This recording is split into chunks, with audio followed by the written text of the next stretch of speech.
do like to start off each show with a summary of kind of what we saw happening in the market for this week. And so again, part of our specialization area for education that we emphasize a lot is just understanding the stock market and how it works and trying to demystify it a little bit. And the object would be that, the more that you know about the market, the more comfortable you'll be able to be. It's been a great vehicle for accumulating some wealth for a very long period of time. And, the more you know, maybe the more you can make. Yeah, it would be the idea. So here's a chart of the S&P 500.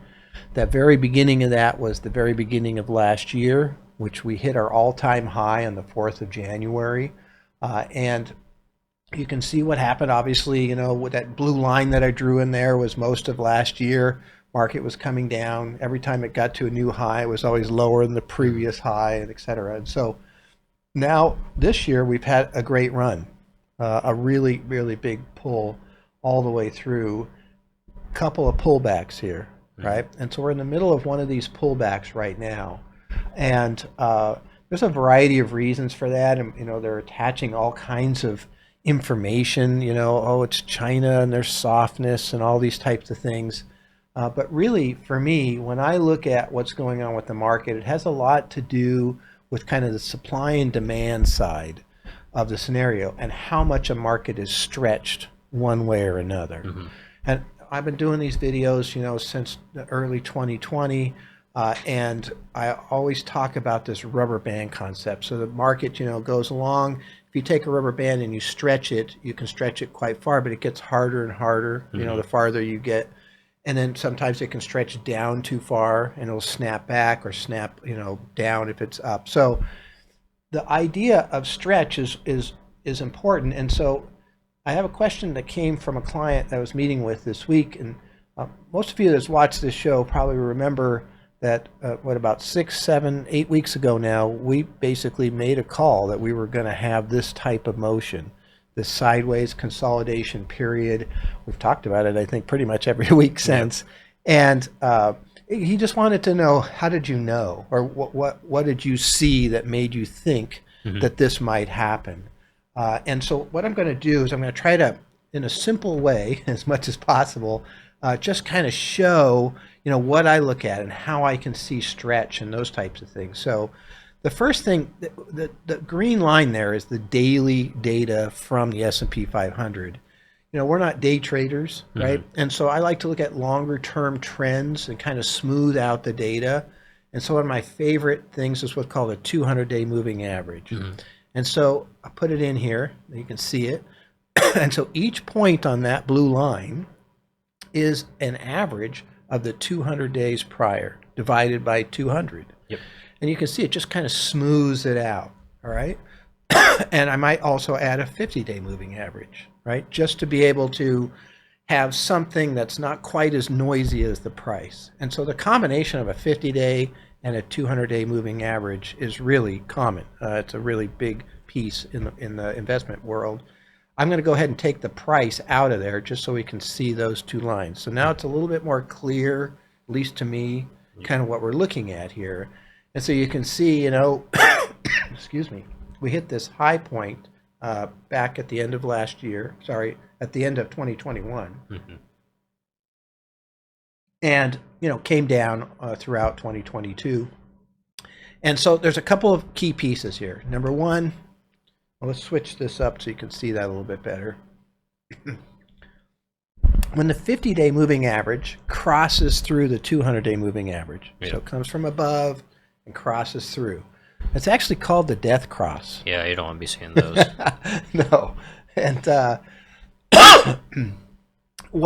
so that's the beginning. So for me, are we in an upturn or are we in a downturn, right? And that's kind of, I'm looking at direction of market because the market is big. There's a lot of money. There's a lot of momentum. It's like a huge ship. And once the ship kind of gets going in one direction, it'll tend to stay in that direction for quite some time, and it takes a while for it to shift back around. So that's a really important component for understanding investing. And so here we're seeing the beginning of that shifting and that turn is that cross. The other piece that I use is just when does the 200-day moving average start to go down? That combination to me, in a very simple terms, there's other things I look at, but if I only had these two, I would call that now the start of a downturn. 50-day moving average is below the 200-day moving average, and the 200-day moving average is going down. We're now in a downturn. And that means something to us because we do different things with how we invest the money and all these different things as far as that goes. But that's a downturn. Now, the opposite can happen. So here on February 2nd of this year, we had what's called the golden cross, right, where the 50-day moving average crosses up through the 200-day moving average. And so that's good, good sign. We like to see that. And really just a little bit later, February 28th, we saw the 200-day moving average go up, right? Even just fractionally, count that. So now we're in an upward market. Yep.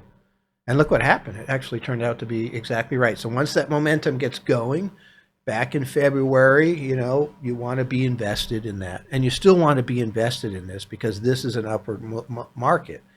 But when we look at stretch, what we're looking at is the difference between the 200-day and the 50-day. Yep. And so I'll give you an example on the downside. So here is a heavy stretch to the downside. So the 200-day is, much higher than the 50-day. And what's showing there is that the 50-day is actually 9.3% below the 200-day. That's a pretty big stretch. Yeah. You get bigger stretches on the downside because there's two major emotions that are driving the stock market. The stock market is a representation of human emotion. That's important to understand. And fear, which is the downside, is stronger emotion than greed, right? And so you'll get bigger stretches on the downside. But that stretch became so large that you ended up with that bounce. Yeah, and there's like a fear and greed index that a lot of people use. And so when a certain point reaches on the fear index, it's kind of like a buying signal. So people start to jump in. Yeah, that's a contrarian investing concept where so many people are afraid they're already out. It just leaves the few people that aren't, and they can make a move. And so that stretch came back down to 5.3%. Now, that's an example. It gets overstretched. You're bound to have a move in the other direction because averages tend to work out. Now, this is still a down market. The 50-day is still below the 200-day, and the 200-day is still going down, even though there was a nice bounce in there. But you still want to be cautious in that arena because you're still in a down market as far as that goes. Now, if we go forward, and so to answer this gentleman's question, how did I know that we might be having some type of a pause, consolidation period? Because we got to a very healthy 7.5% stretch to the upside, right? As we were doing these shows, I'm seeing this, and that's not a bad thing. Yep. It just means the market is ripping this year. I mean, really going. And you can see now the 50-day moving average is kind of going sideways, right? And the 200-day moving average is still going up, right? But how much of a stretch is that? If we just go back just a little bit here, take a look at this chart, you can see prior to the 2020 big downturn from the pandemic, the market was about, the 50-day moving average is about 5.4% higher, right? Then at the top here, at the end of last 2021, beginning of 2022, was a 7.4% stretch, similar to what we have now, right? So right now we have consolidated. We were at 7.5%. We're down to 6.4%. I wouldn't be surprised though to see us get into that kind of 5% range, which means just even if it just goes sideways, the 200-day moving average is still going up. But that's what's happening here. You can attach. Because China was having trouble during the big run-up, and all of a sudden now we're hearing about China, and keep in mind that the news attaches things to the market, and on a daily basis it can matter. A report comes out, you see something move. I report things on a daily basis, but as far as an investor, and kind of a longer-term investor who wants to stay in there and understand what's going on, you want to be looking more at the kind of the basics, the supply and demand. And you can see that. See, the demand just was so high there, and you can see that stretch, that 7.5% move. You're bound to have, that's probably not going to 10% or 15% above the 200-day moving average. And honestly, you don't want that, because that's the problem. Sometimes you get so much stretch to the upside that the selling becomes pretty heavy because it's just people taking profits. Wow, I just made so much money. And all of a sudden other people look at that and say, oh my gosh, the market's falling apart, and the selling becomes Hmm. more and more. Kind of And like a contagion. yeah, and you can end up with a much bigger sell-off if you have too much stretch. I mean, 1999 is one I remember. I remember the Nasdaq, maybe it was 98. Nasdaq doubled that year. That's a pretty heavy stretch, right? It was just crazy, and then you get kind of the panic selling that can come. So these normal scenarios where it just takes a rest, that's pretty standard for how this works. And now keep in mind that all this means is that for like new money for us coming in, we're kind of going to sit on that new money as we watch this stretch kind of dissipate, and we're Hmm. more interested in getting in because at a lower point, or at a less stretched point, because it's still an up market. Hmm. You want to be in the up market altogether. Matter of fact, it's too much of an up market. That's why it's slowing down. But that's a really good sign. When it gets in these type of markets, that's a lot of momentum. Hmm. And to say that that's going to reverse, it could do that. But let's wait and see. Let's keep going and see what happens and kind of react to these things. And again, actually, in the same conversation, one of the things that came up was just, again, and I'll reiterate this, the it comes up all the time. Most of what we're looking at in the news when we watch stuff and we read stuff is a projection for what's going to happen. And what we advocate and what has worked for us is more of a reactionary concept. Hmm. So the advantage to a projection, if you're right, you're actually early, or at least on time. And if the market's going to fall, you have a chance to get out at the top, right? Versus reactionary, we need to let it come down some.